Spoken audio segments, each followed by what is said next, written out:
What makes an NBA team strong? You're probably thinking great defense, a high-scoring offense, maybe even a semblance of role players who play for the greater good of the team. Today, assuming game score to be the best metric of player performance, I attempt to answer that question looking at 24 to 2025 data. Here's how I did that. First, calculated average game score for players in wins and losses, and created a new metric, diff, representing the difference between player game score in wins versus losses.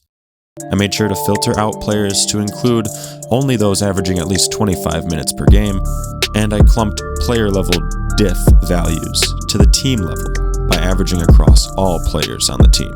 Across the league, there's a loose relationship overall between average player performance swings in wins and losses and win percentage. This suggests that team success does not rely on standout performances alone, but how reliably production gets distributed. For example, a team may rely on several role players to outperform their average on a given night rather than one star player carrying the load. This means that when one or two players fall back to their baseline or worse, the overall performance takes a sharp dip, leading to inconsistent results. For example, last year's Chicago Bulls come to mind, a team that has good players and is capable of beating anyone, but simply lacks consistency from any one player in particular. Kobe White, Josh Giddey, and Nikola Vucevic are all strong players, but too often, the Bulls rely on a good game from at least two of them in order to win. In contrast, teams with more stable production from a star player can absorb off nights from role players without seeing the same swing in outcomes. What fragility looks like at the team level. At the team level, fragility appears when a team shows larger player performance difference swings, but does not convert those swings into consistent wins. On the scatter plot, these teams appear on the far right towards the bottom. This suggests that strong individual nights matter less when they are not anchored by a reliable top-end star player. As a result, outcomes become more inconsistent depending on multiple players to play well at the same time. One unexpected result of my approach is that it produced a win percentage that differs from the Bulls' official record.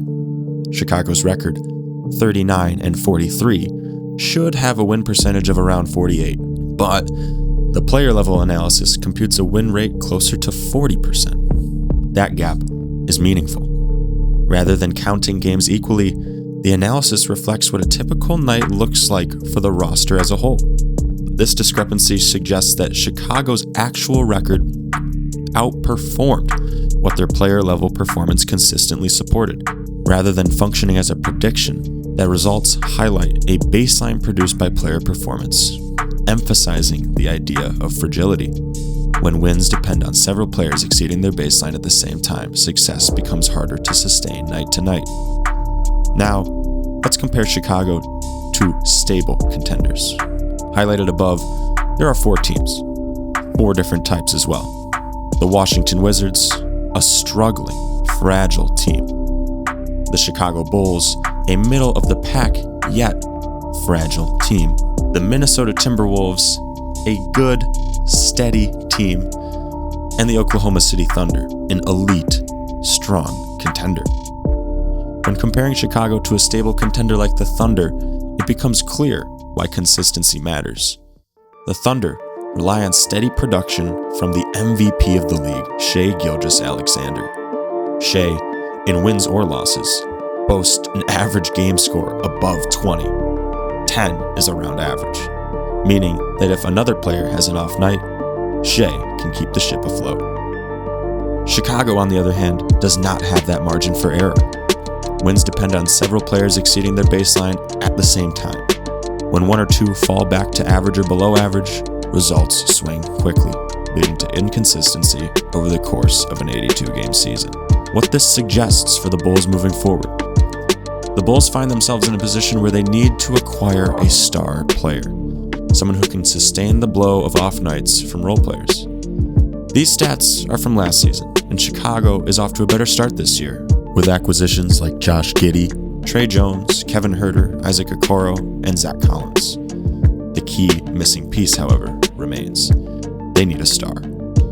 With Giannis Antetokounmpo reportedly wanting out of Milwaukee, the Bulls should have one thing in mind: do whatever it takes to trade for him. Adding a true top-end scorer would shift Chicago away from fragility and toward stability.